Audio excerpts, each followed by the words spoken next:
this certainly is a very timely issue for a new member here. Just sort of wrapping my brain around what is in the best interest of our trade, which is a necessity. It's something we've been doing since the establishment of this nation. It's really about how we can do that and not adversely impact on the reputation we have as a nation, one, and two, what happens to communities around this nation as we pursue globalization in a very proactive way.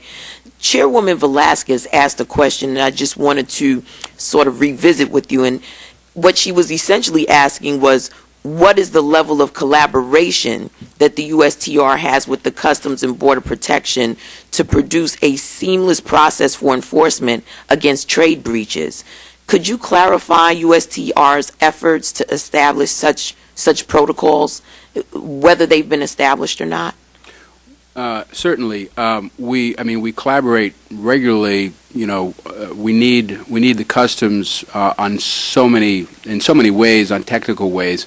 Let me give you one example where let's take Section 337 is legal authority to block imports that infringe upon U.S. patents.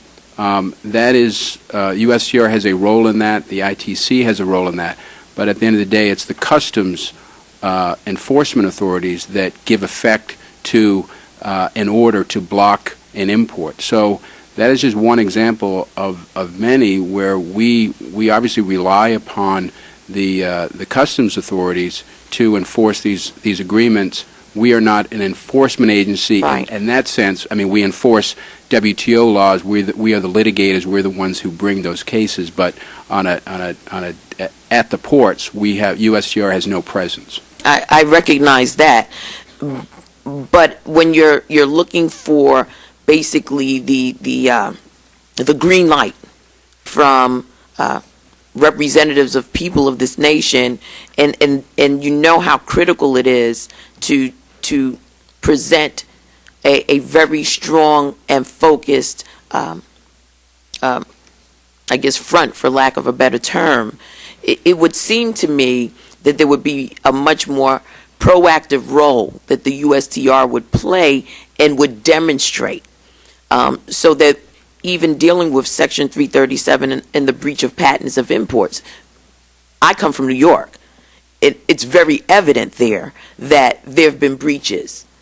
And, at some point, we're going to have to account for that. And I think we've reached that point in this nation where, folks really want to know, do we have strong protocols in place that make it possible for U.S. businesses to benefit as much as those who are importing to our nation through trade agreements are benefiting. China, we know, is like the ultimate example right now. So I just want to leave that with you, because I think that is really important. It may take moving out of the realm that we currently operate in order to achieve that goal. I also just learned that the Peruvian president, Alan Garcia, is planning and broadening the number of businesses